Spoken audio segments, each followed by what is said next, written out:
never learned at drama school is how to teach. Or how to give a masterclass. But I'm going to start with an anecdote. Picture, if you will, about 10 years ago, I did a workshop at the National Theatre studio with 4 trained ballet dancers and 4 actors, and we were going to work on the text of Macbeth and see if the one discipline could feed into the other. And these started at 10 o'clock in the morning and ended at about 5 for about 10 days. And the actors would rock up at 2 minutes to 10 with some black coffee and a fag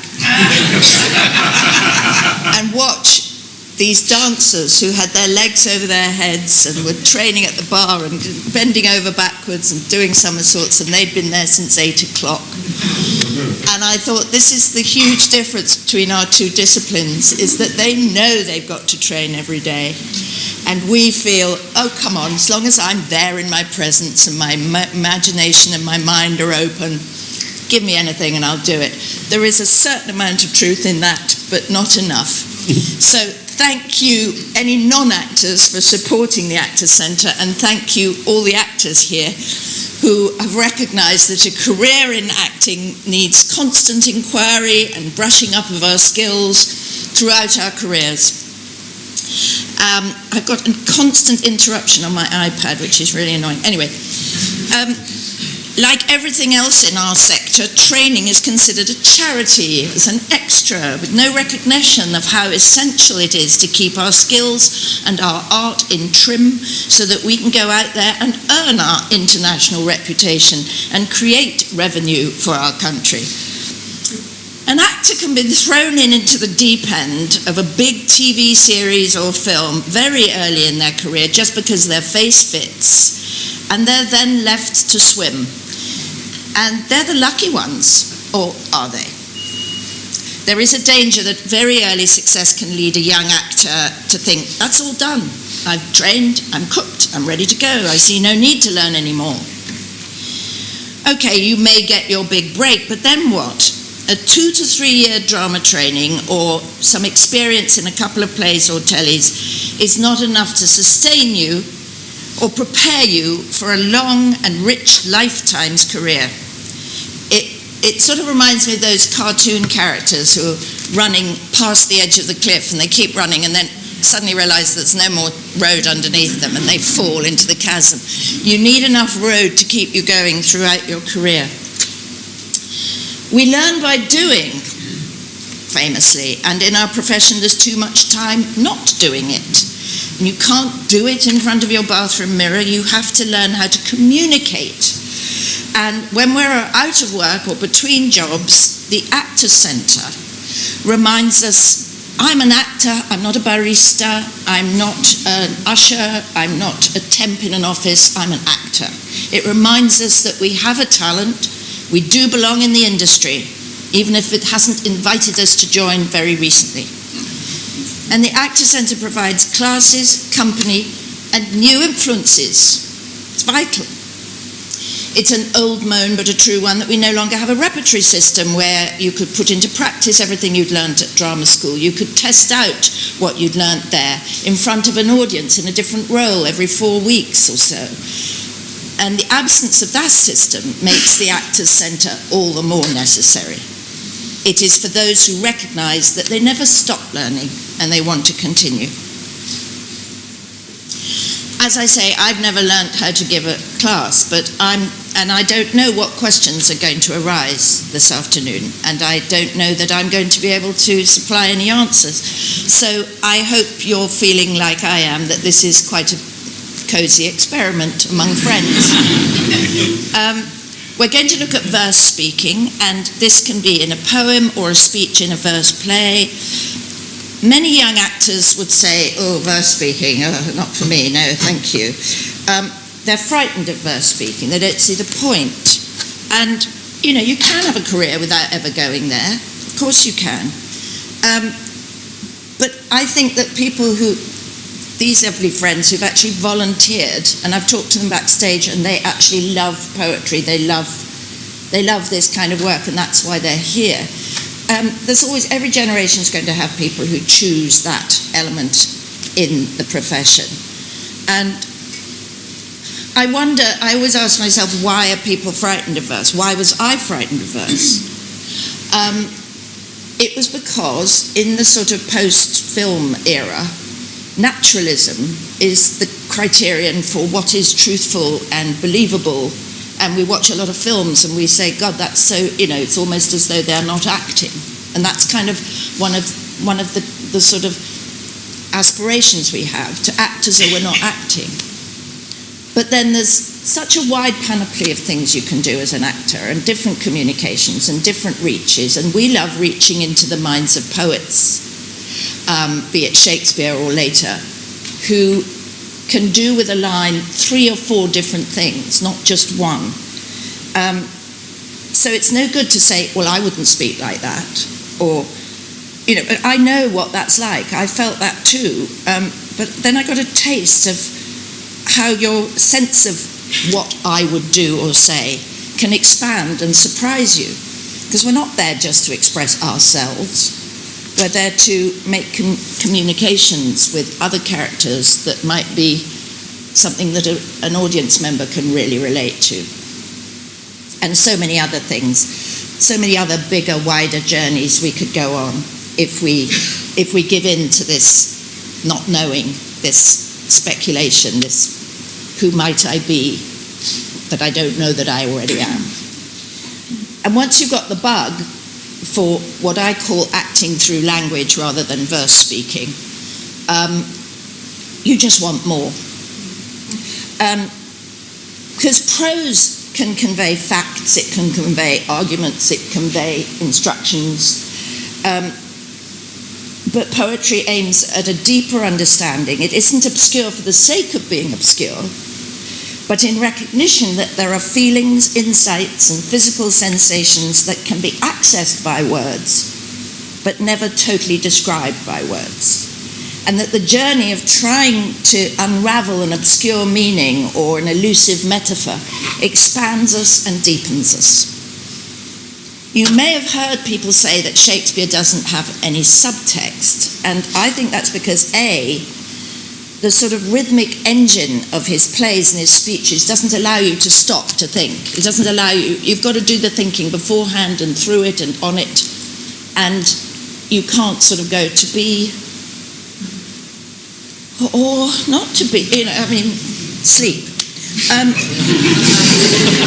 There also shouldn't be any need to have a subtext when the language itself contains many meanings at once. I'm sure any of you who've done any verse plays or speaking know that, you just have to send it out there sometimes and let the audience hear all the different things that they pick up, because there's no one way of doing it. I just thought I would compare, as an illustration, good night, parting is such sweet sorrow that I shall say good night till it be morrow. Or, well, it's been great, see you tomorrow. That's easier to do, but you've got to convey under that thinks. He's so gorgeous, I don't want this moment to end. Oh my God, right? You've got to do all that through that line, which is one kind of acting, and it's a fine kind of acting. But how about having the words that do all that work for you? One question rears its head this afternoon. Is poetry supposed to be read out loud or quietly to yourself? Lord Byron made himself a superstar reading his poems to fainting ladies in salons. He definitely wanted to be heard. But don't we all know that flat voice in which some poets read their own poems? I wandered lonely as a cloud that floats on high o'er valleys and hills, when all at once I saw a crowd, a host of golden daffodils. I've heard that, and I don't know why. It's almost as though they're sort of frightened, that they think their words are too precious to be helped by animation or expression. I don't know what it is. So this afternoon we're going to see how we can convey a piece of verse to an audience, and there is not one answer. Some need more characterization than others, some need to go quickly, some need to go slowly, some are telling a story, some are obscure, some paint pictures.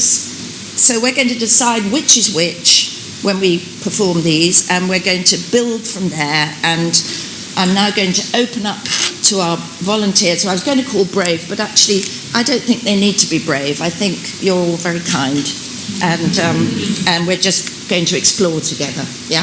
So Harry, can you introduce these wonderful people? I think you can leave that. I'll leave that there for you guys. I'm going to move this slightly to the side so that you can observe. Okay. Let me just outline how this afternoon will go.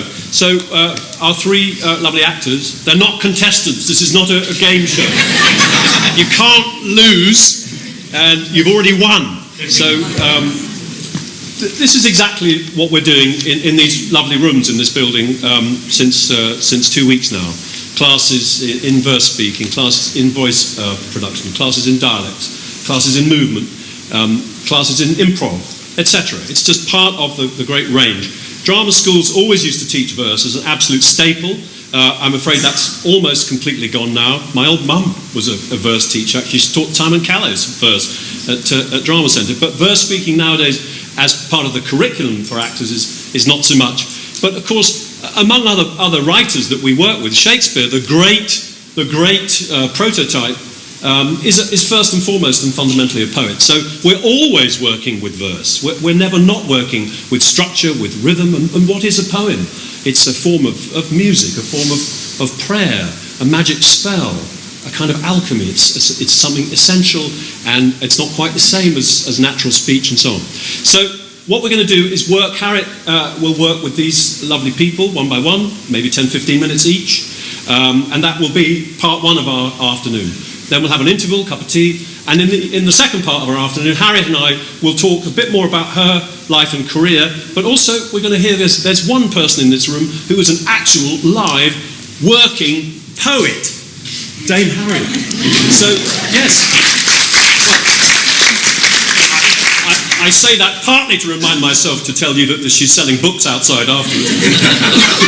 and we'll be signing books afterwards, because she's got a new book out, recent book out, called She Speaks, which is the most extraordinary meditation on what some of Shakespeare's best loved and best known female characters might have said if they'd been given a few more lines.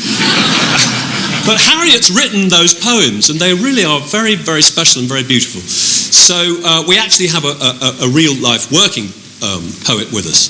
So after the tea break, we'll talk to Harriet about her life, her career, but also hear some of her favourite poems, but also some of her own poems. And then we'll also open it up to the audience for some Q&A.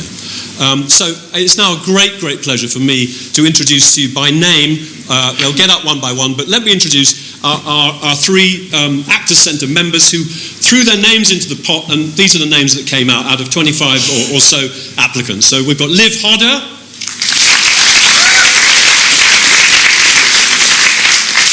and Ruari Spooner,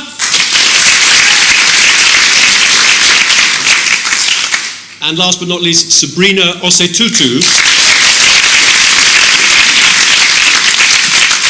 And just to say, they have all the demeanour of people who are quite young, but they are graduates. They are working actors. They're in the field. They're out there. They're doing their thing. They've got very exciting CVs already. So I'll hand over to our first actor, who I think was... I nearly gave it to you. Ruari. Yes.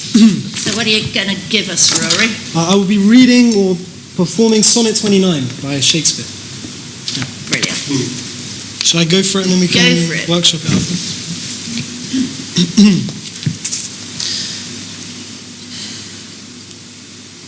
When in disgrace with fortune and men's eyes, I all alone beweep my outcast state, and trouble deaf heaven with my bootless cries, and look upon myself and curse my fate. Wishing me like to one more rich in hope, featured like him with friends possessed, desiring this man's art and that man's scope, with what I most enjoy contented least. Yet in these thoughts myself almost despising, haply I think on thee. And then my state, like to the lark at break of day arising from sullen earth, sings hymns at heaven's gate. For thy sweet love remembered such wealth brings that then I scorn to change my state with kings. Great. Beautiful.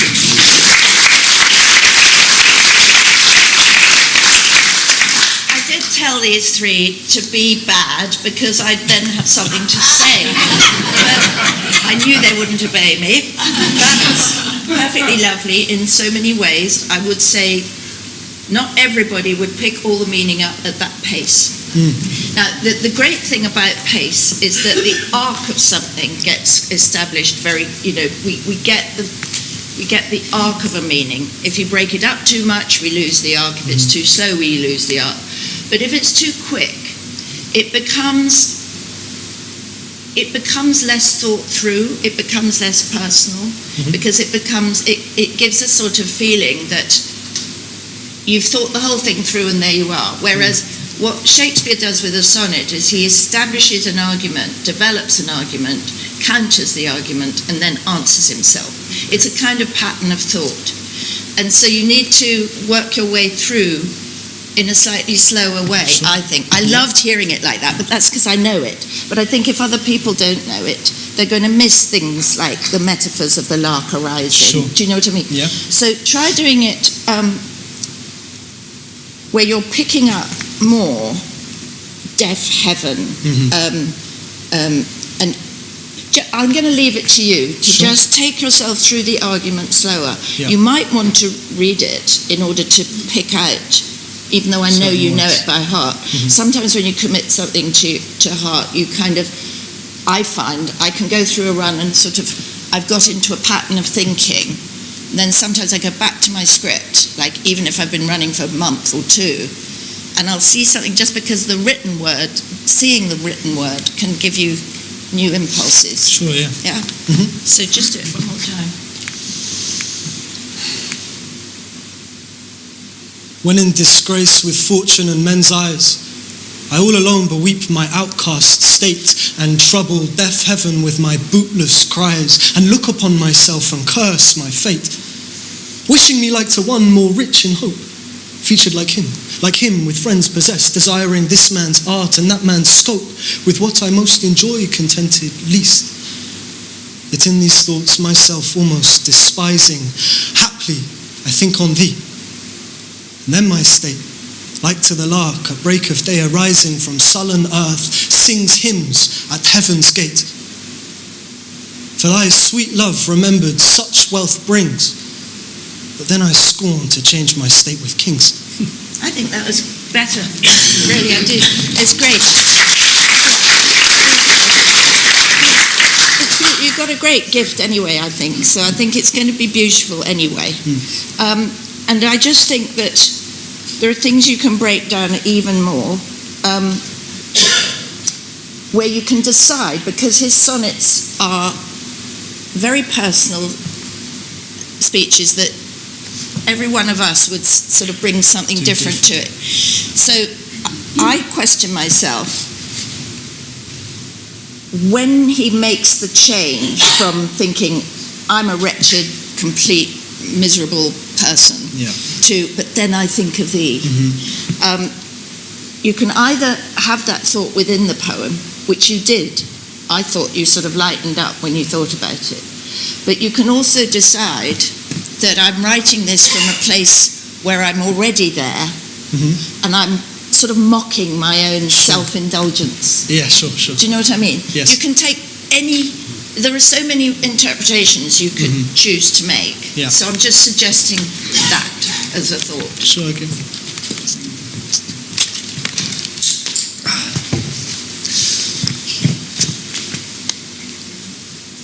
When in disgrace with fortune and men's eyes, I all alone beweep my outcast state and trouble deaf heaven with my bootless cries and look upon myself and curse my fate, wishing me like to one more rich in hope, featured like him with friends possessed, desiring this man's art and that man's scope with what I most enjoy contented least. And in these thoughts, myself almost despising, haply I think on thee. And then my state, like to the lark at break of day arising from sullen earth, sings hymns at heaven's gate. For thy sweet love remembered, such wealth brings, that then I scorn to change my state with kings. Great. That's great too. So I was just suggesting characterizations and what state you're writing in. Now I want to work on finding the unusual words. You're in disgrace with fortune. You know, we used to have these classes with Cicely Berry, and she would interrupt us in the middle of the speech. You're in what? So you'd go, when in disgrace, in what? Disgrace with men's fortune. I'm in disgrace with men's fortune, and I beweep my outcast state. And you know, sort of find all those things. I wanted you to find, how can I describe this uplifting feeling? Oh, it's a lark rising up, and find them. They're not just. But what I do like about what you're doing is that you are getting the arc. It's just what you've got to do at the same time. So you've got to balance all these balls. You've got to keep that arc. You've got to keep that skating motion through the poem.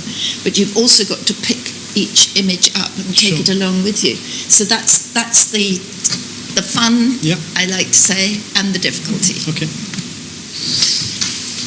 Take it slower. Sure. Again. Sure.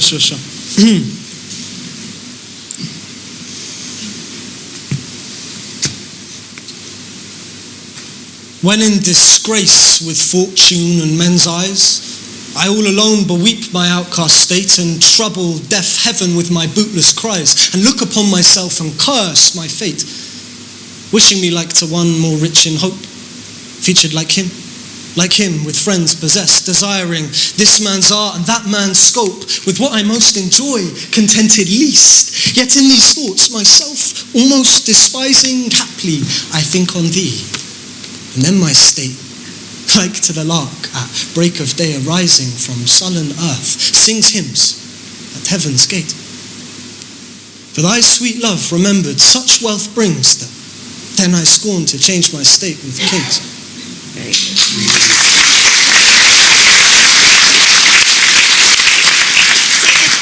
It didn't take any longer to find the lark arising, did it? You can do it on the swoop of the energy of it. You don't have to pause and go, was it like a lark? You don't have to do. But and the other thing, I want now to take it even further, because there's so much in a Shakespeare sonnet, we could be here all day. But I'd love you to find someone, a place or a time when you felt personally rejected by somebody, or rejected by your friends, or you don't fit in, or you just loathe yourself, and think of somebody featured like him with friends possessed. Think of somebody at school or whatever it was that you make it personal, and dig deep into that. And I don't care how long you take in a way. I just want you to connect with something, that you're not performing now. You're in front of your bathroom mirror, and you're thinking it through. God, that guy, oh God, I'd love to, it's really personal, yeah? Okay. And see if you can come out of that and let the lark arising lift you, let the word arising lift you, use the word to go, oh God, but you,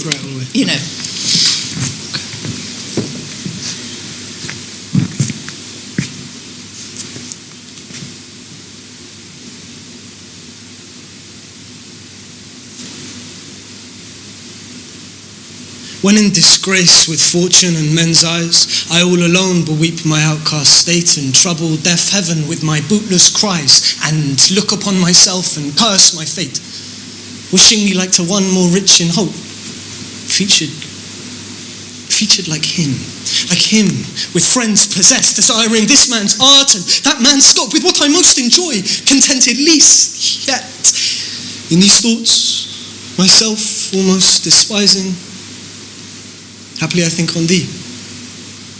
Then my state, like to the lark at break of day arising from sullen earth, sings hymns at heaven's gate. For thy sweet love remembered, such wealth brings, that then I scorn to change my state with kings.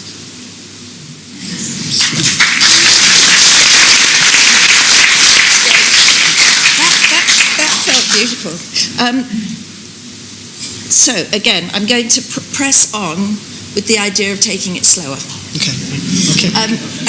I mean, just a gnat slower. Sure. So that, for instance, when you have "Haply I think of thee,"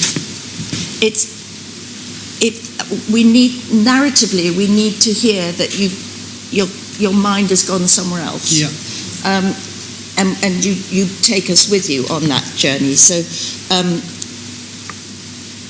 and it also, when you take it slower, you allow people in. Mm-hmm. You allow them to share. Oh God, yes, I felt that.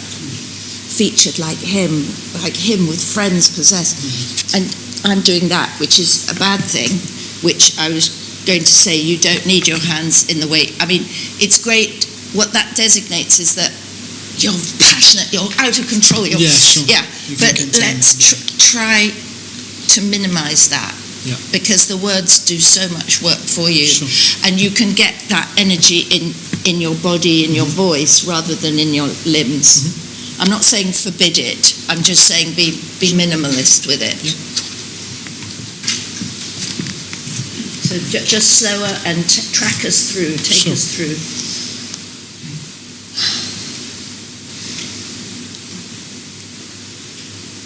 When in disgrace with fortune and men's eyes, I all alone beweep my outcast state, and trouble deaf heaven with my bootless cries, and look upon myself and curse my fate, wishing me like to one more rich in hope, featured like him with friends possessed, desiring this man's art and that man's scope, with what I most enjoy contented least.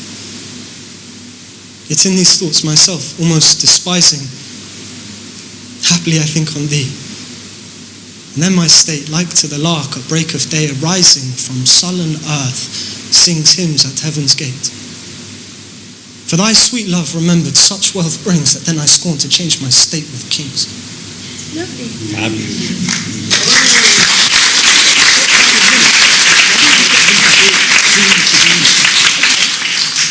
Okay. Harry's suggestion, don't be embarrassed, do it to Sabrena. Sabrena, would you play? Would you mind jumping in? Just come downstage and join me. Give him an object of his love. And I was going to say also to pick out those words like beweep and outcast and all those. When you're learning a thing like this, it helps to just underline or colour or highlight the words that are really unusual. Yeah. And deaf heaven. Think of heaven just not listening to your fucking prayers. Yeah. Sorry. We predicted that. Do you know what I mean? Just make sure you use, because there's lots you're bringing to it, but there's lots more that it can still bring to you. Yeah. And you've got to give yourself that time and space to keep finding things in it. Okay. After today, Yeah. we're not going to do it all today. It's great what you're doing. So Sabrena. So Sabrena is my love interest. You only met her today, but You've been traipsing around after her, and she's turned around and said, "Look, what is it you want to say to me?" Sure. So you got one shot. So don't rush it.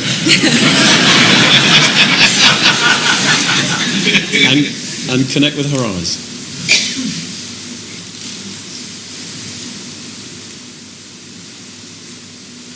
When in disgrace with fortune and men's eyes, I all alone beweep my outcast state, and trouble deaf heaven with my bootless cries, and look upon myself and curse my fate, wishing me like to one more rich in hope, featured like him with friends possessed, desiring this man's art and that man's scope, with what I most enjoy contented least.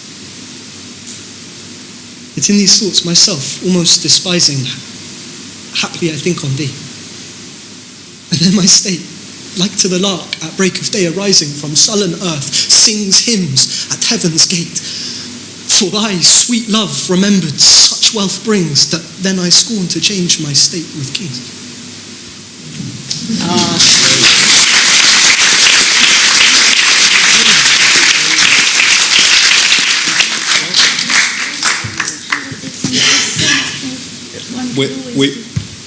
We need to move on. But Thank you.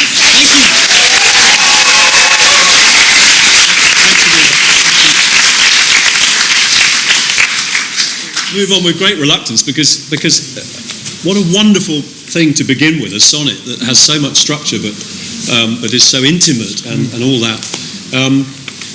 Ruari, thank you so much for being our brave and for taking our brave the notes starter. and moving to changing as you went along. It was thank great. you, it was lovely. It was great. Yeah. Thank you. Cheers. Who's Good. next? Who's up next? Me. Great. Liv. Yeah, great. Ooh.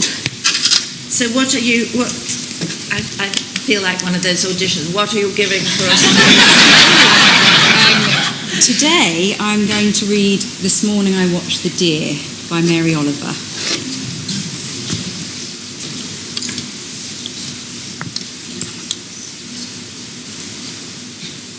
This morning I watched the deer with beautiful lips touching the tips of the cranberries, setting their hooves down in the dampness carelessly. Isn't it, after all, the carpet of their house, their home whose roof is the sky? Why, then, was I suddenly miserable? Well, this is nothing much. This is the heaviness of the body watching the swallows gliding just under that roof. This is the wish that the deer would not lift their heads and leap away, leaving me there alone. This is the wish to touch their faces, their brown wrists, to sing some sparkling poem into the folds of their ears, and then walk with them over the hills and over the hills and into the impossible trees. Beautiful.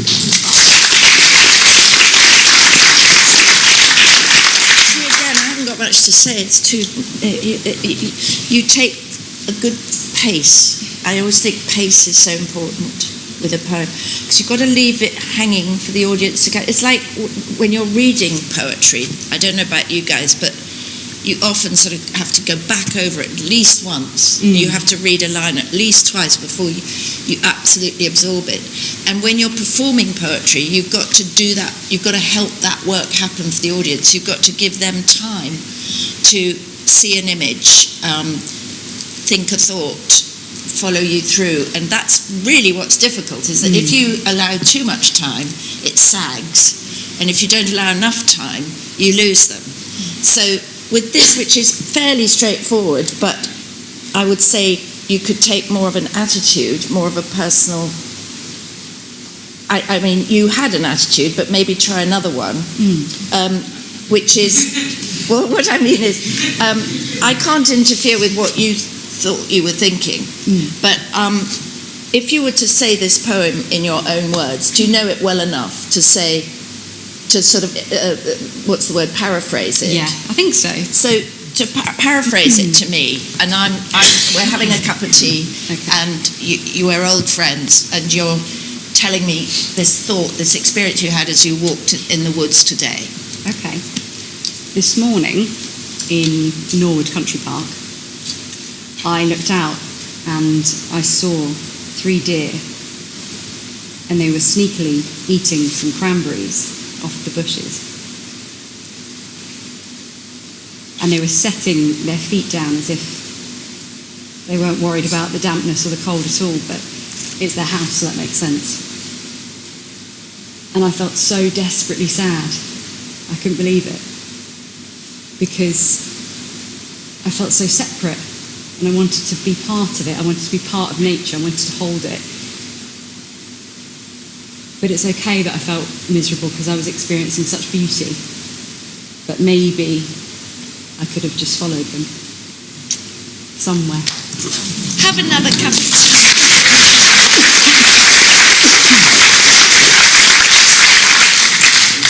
This is one of those, it's sort of like a little painting, isn't it?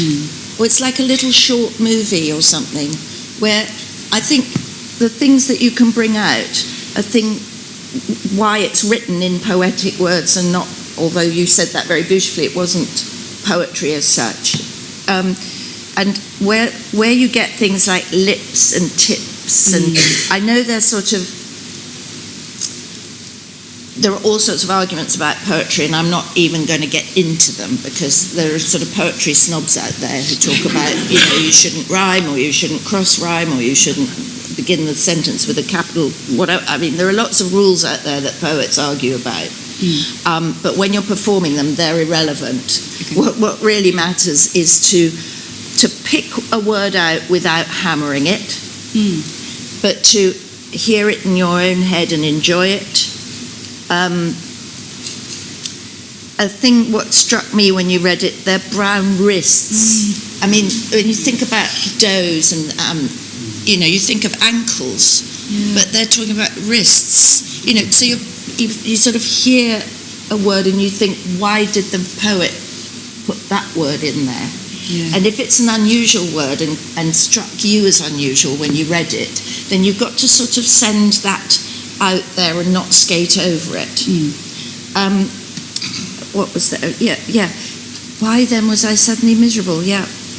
This sing some sparkling poem, you can't help but smile. That's right. So she must have chosen that, and also because she was American, the word beautiful in English stops you a bit more than in an American voice. So that's interesting. Yeah. So. Oh, sorry. That's class number 1. Yes. Be heard. Be louder. Sorry. Do you want? Is it an imposition or a release if you spoke it in an American accent? I could give it a go. Yeah, because I hope there's no Americans in. Well, even if there are, it's a language that comes from an American thought machine. So maybe your thought machine would pick something up. All right. Okay. And loud. Yeah. Sorry. Well, you're American. Okay.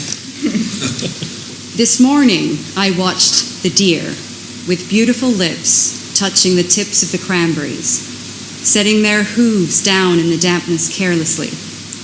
Isn't it, after all, the carpet of their house, their home, whose roof is the sky?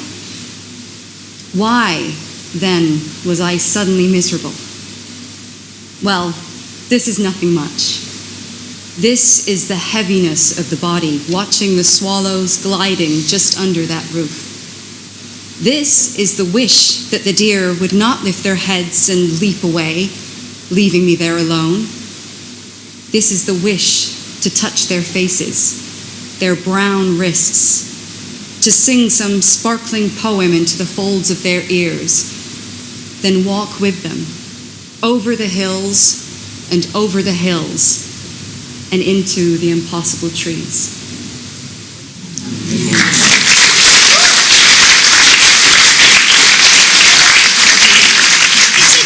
It does work in an American voice, doesn't it? But at the same time, that's another question. There are all these questions when you're performing something. Do I do it in the native accent of the person who wrote it? Will that enlighten us in any way? Or do I say, that person is American, I'm British, and I still think I can still relate to that thought and bring it out that way? It's really, there are lots of questions where there is no right or wrong about reading poetry, or the only thing I would say is that you can still invest it with a bit more, you can choose to invest it with a bit more emotion, because why then was I suddenly miserable? Now, miserable is really strong.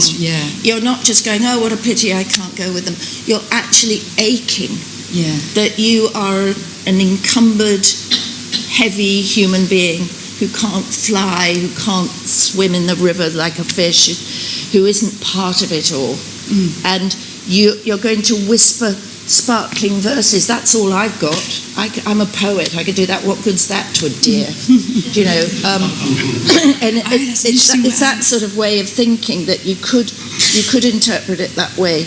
And also, I love things like, why why does she repeat over the hills and over the hills? I mean, it's... Yeah. And then I think also, cliche though it is, it's good to tell an audience it's the last line. So, you know, and I was going to say that to Ruari as well, the couplets that end a sonnet, they are the kind of boom of the poem. And it's kind of helpful to do it like a piece of music where you have the final note and the audience knows. Do you know what I mean? Just try and give that music towards the end and try and leave us with a sadness. Okay. Thank you. Can I throw in one thing? Yeah. We have a live audience. We're going to ask them at the back, how much of this are you getting? Are you getting all of it or just some of it? 90%. 90%. So, okay, thank you. That's good feedback. We'll give you 100. Have you ever walked through a forest and spoken to the trees, to the birds, to the gods? Yes. Use that idea. Okay. In other words, slightly more generous sharing Yes. with whoever happens to be here. Okay. This morning, I watched the deer with beautiful lips touching the tips of the cranberries, setting their hooves down in the dampness carelessly. Isn't it, after all, the carpet of their house, their home, whose roof is the sky? Why, then, was I suddenly miserable? Well, this is nothing much. This is the heaviness of the body watching those swallows gliding just under that roof. This is the wish that the deer would not lift their heads and leap away, leaving me there alone. This is the wish to touch their faces, their brown wrists, to sing some sparkling poem into the folds of their ears, and then walk with them over the hills and over the hills and into the impossible trees.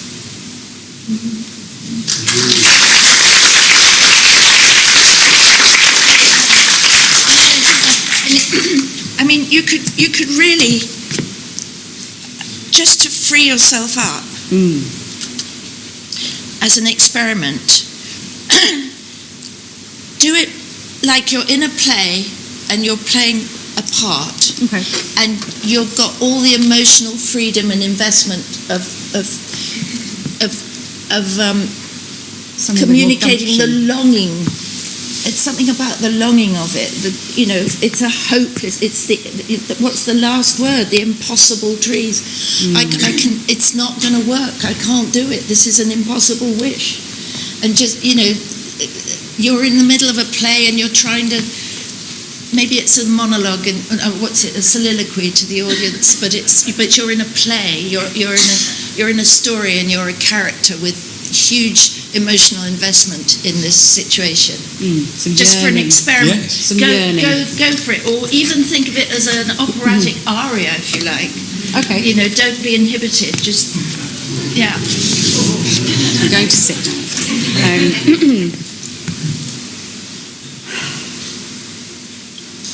This morning, I watched the deer with beautiful lips touching the tips of the cranberries, setting their hooves down in the dampness carelessly. Isn't it, after all, the carpet of their house, their home, whose roof is the sky? Why, then, was I suddenly miserable? Well, this is nothing much. This is the heaviness of the body, watching the swallows gliding just under that roof. This is the wish that the deer would not lift their heads and leap away, leaving me there alone. This is the wish to touch their faces, their brown wrists, to sing some sparkling poem into the folds of their ears, and then walk with them over the hills and over the hills and into the impossible trees. That's lovely.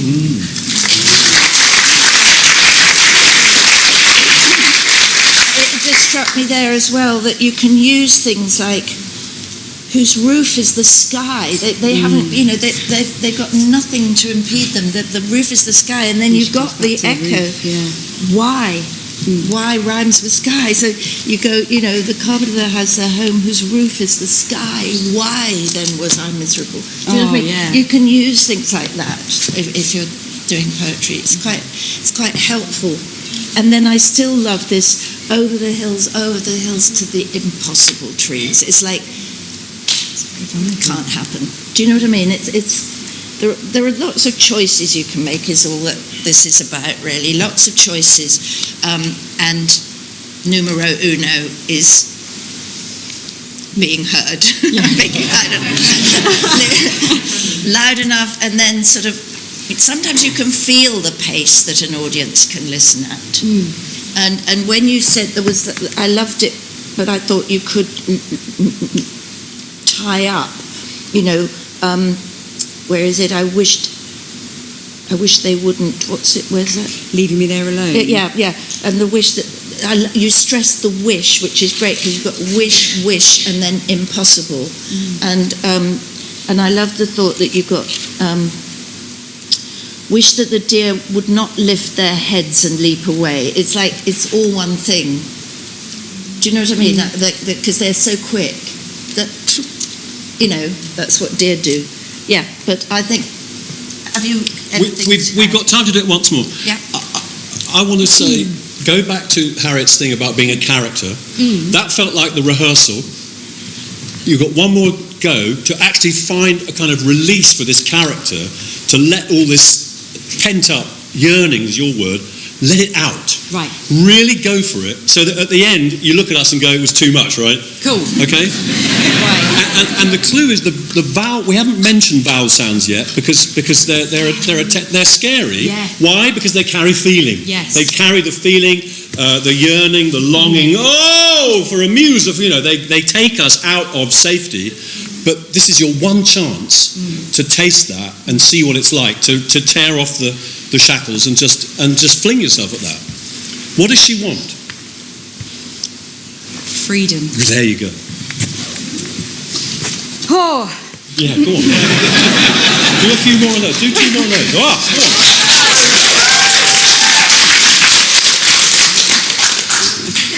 Okay.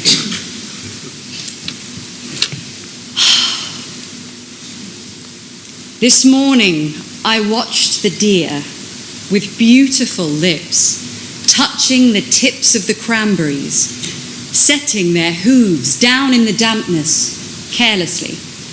Isn't it, after all, the carpet of their house, their home, whose roof is the sky? Why, then, was I suddenly miserable? Well, this is nothing much. This is the heaviness of the body, watching the swallows gliding just under that roof.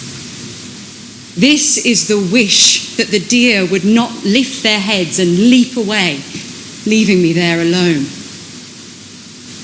This is the wish to touch their faces, their brown wrists, to sing some sparkling poem into the folds of their ears, and then walk with them over the hills and over the hills and into the impossible trees. Very interesting.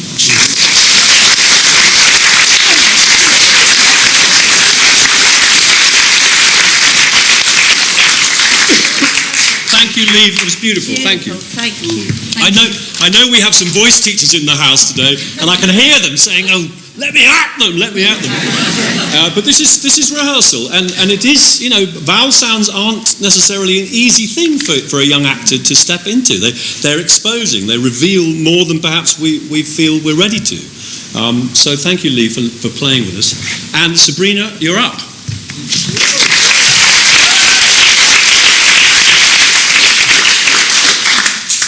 Tell us a bit about the the writer first, because it sounds so interesting. Okay, Angelina Wild Grimke is a daughter of an abolitionist and also a plantation owner. And she was born in around 1880, and she was also a lesbian. So she's a woman of colour and she's a lesbian. And a lot of her poetry was about her love for this woman called Rosalind. So I just found it really interesting that she kind of almost had the audacity to love, already carrying such a burden as race during that time. Fantastic. Yeah. This is El Besto. Twilight and you quiet the stars. Snare of the shine of your teeth, your provocative laughter, the gloom of your hair. Lure of you, eye and lip. Yearning, languor, surrender, your mouth. And madness, tremulous, breathless, flaming. The space of a sigh. The awakening remembrance. Pain, regret, you're sobbing.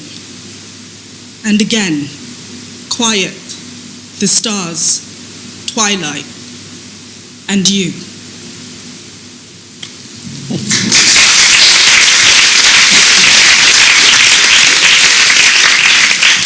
Beautifully, it is audacious, as you can imagine. I mean, I don't know, is it kind of, it's very minimal, deliberately sort of not going, it's sort of very telegrammatic almost, sort of. Telegrammatic? Well, like short sentences, like a telegram saying, okay. arriving Sunday, not, you know, do you know what I mean?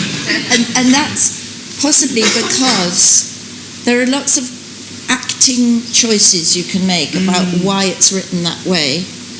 It may be that in the time she was living, it was not possible to say some things or to go into much detail about the object of her love. That's possible. It's also possible that, I don't know, what comes to you? It came to me slightly sort of, how do I begin to express this? Twilight, stars, you. You know, sort of short breaths.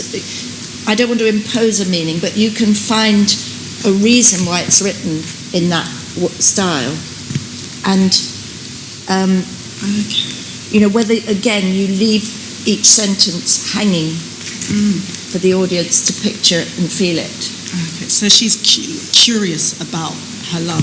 I think it could be curiosity. I think that's a choice you can make. But I think that it's an important poem.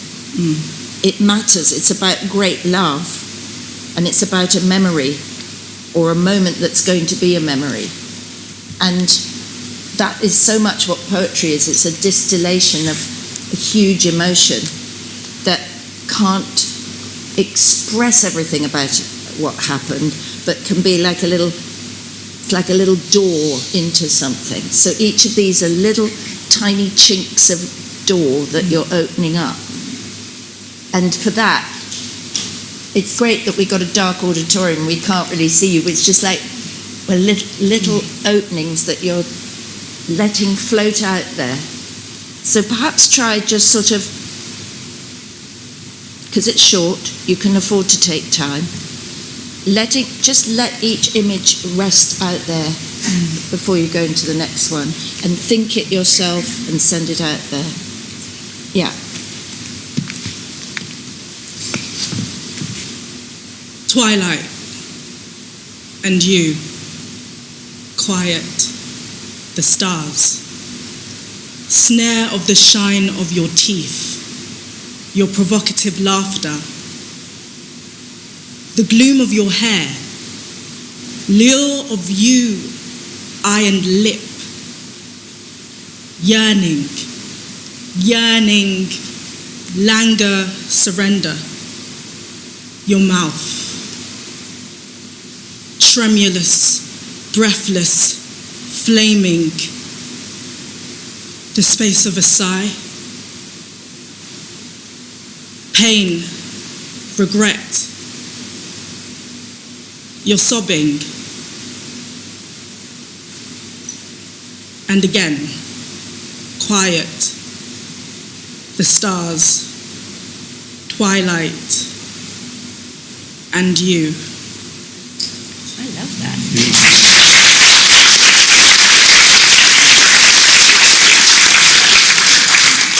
I love taking that time because it's sort of written that way that it's like, this is all I can say. It's very, I can't put it into words, that's why it's a poem.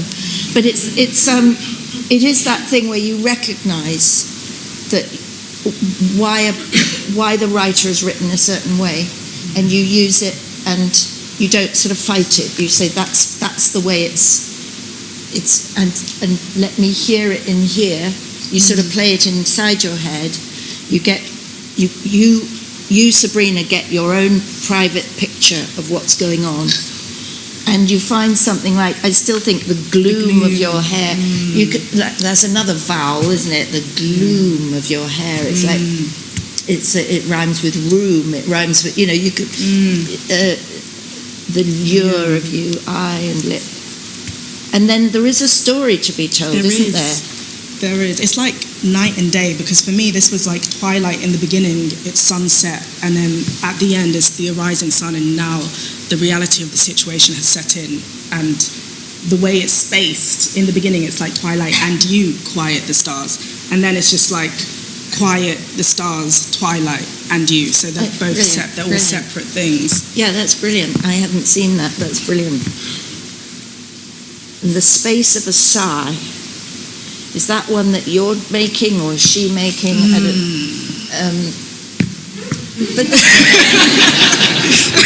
But it is a poem about time, isn't it? It's sort of about moment to moment what happens, and like little flashes. It's beautifully constructed. And then you have to ask yourself, why is a word repeated like madness?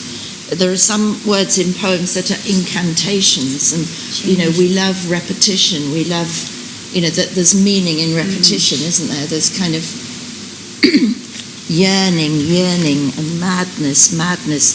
Do they sort of deepen the feeling, or is it that it isn't quite enough to say it once, so you have to say it again? I feel like whenever there's a repetition, unfortunately, I feel like I have to make the other one different, like I have to force a different emotion into. You don't have to, though. You can make a decision to just reinforce and say, it's better. Do you know, you're reinforcing what you've said. You can make that decision, or you can play with it. We're all discovering some generalities as well as the particular about when you come to tackle a piece like this, the sorts of questions you can ask. And I do think that there is a sort of toing and froing between reading it on the page, which gives you a shape, and you can see some rhymes, you can see some connections in the words, and having them in here because you've learnt it. I think there is a very good reason to go back to text after you've learnt it, because there are ways that you sort of drink it into your head that then kind of get sometimes too much in your interpretation, and sometimes if you can come back to the written text, you see something you didn't see before. You see the connection between, a word like you and yearning. I don't know, they both begin with Y. It's a superficial thing, but there's also a deeper reason why you and yearning come together in a poem. Do you know what I mean? And those things you might miss if you just think, right, I've learnt it, got it. Whereas I think it's just something that's quite a good thing to do always in your dressing room, go back to a script, even after you've made certain choices and decisions, because something else might come at you. So in the stand is masking her face, so she won't be seen on the recording, we can't see her face. Good point. I had to tell you, because you might be upset otherwise. Good Sorry. point. Thank you. It was for my level. Thank you. Do you want to do what? I've lost track now because we've been talking, but I'm just thinking, what would you like to do with, maybe you want to try something else with it that you, because that was very beautiful what you did. I think it's almost, you know, whether you want to just play with words like gloom or yearning or echoes in there a bit more. Yeah, just don't know they're coming. So discover any words like that without any precognition. You don't know what's coming. Use it as a road of discovery, as an experiment, building on what you just did. Pretend you're writing the poem. Oh, Exactly. As your love sleeps.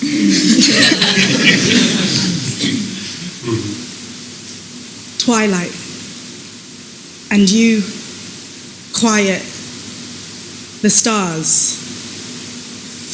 Snare of the shine of your teeth, your provocative laughter, the gloom of your hair, lure of you, iron lip, yearning, yearning, languor, surrender, your mouth, and madness. Madness, tremulous, breathless, flaming, the space of a sigh, pain, regret, you're sobbing, and again quiet, the stars, twilight, and you. Nothing.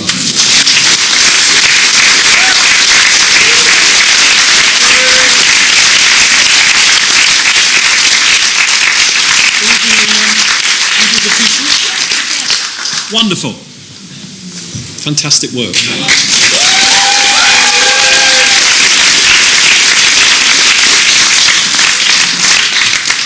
So, just as a little kind of bon bouche before we go and have a cup of tea, Harriet found 3 wonderful pieces that are, including the famous advice to the players that Hamlet speaks. So we've got that, but we've also got 2 companion pieces to that which Harriet found. All 3 pieces are instructions to actors, how to approach. One is by Alfred Brendel, and Ruari, you're doing that one, aren't you? No, I'm doing that. No, sorry, Liv's doing that one. And the other is Leonard Cohen. So we're going to start with Alfred Brendel.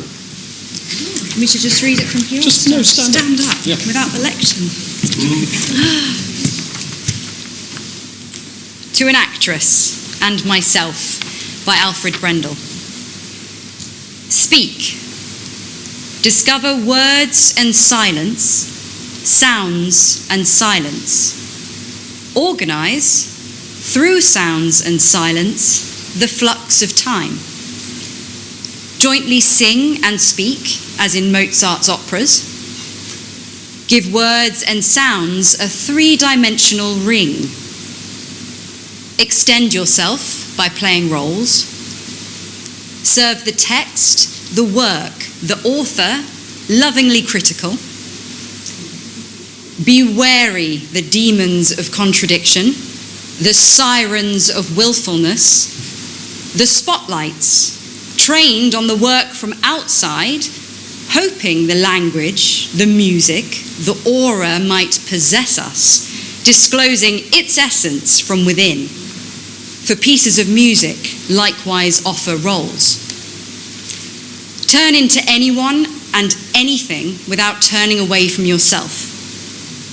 Be distinct without strain, feel without fuss. Anticipate every moment, yet leave room for the unannounced. Surrender yourself in order to disappear. Wow.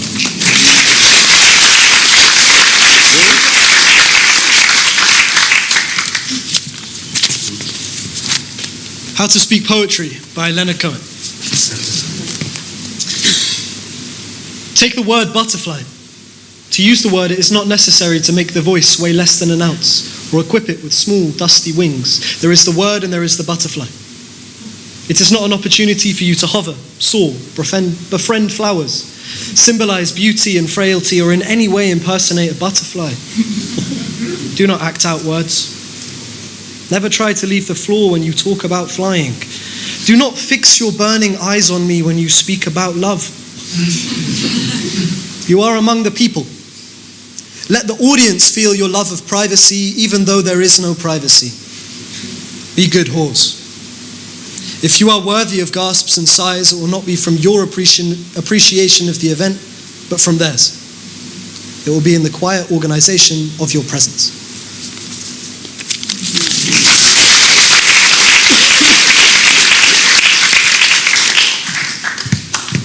Hamlet. Speak the speech, I pray you, as I pronounced it to you, trippingly on the tongue. But if you mouth it, as many of you players do, I had as lief the town crier had spoke my lines. Nor do not soar the air too much your hand, thus, but use all gently. For in the very torment tempest, and, as I may say, the whirlwind of passion, you must acquire and beget a temperance that may give it smoothness. Oh, it offends me to the soul to see a robustious, periwig, patted fellow tear a passion to tatters, to very rags, to split the ear of groundlings, who for the most part are capable of nothing but inexplicable, dumb shows and noise. I could have such a fellow whipped for overdoing to Magant it out, Herod's Herod. Pray you avoid it.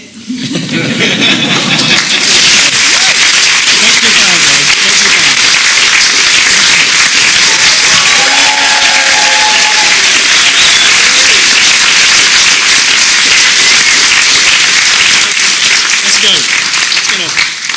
See you in 15.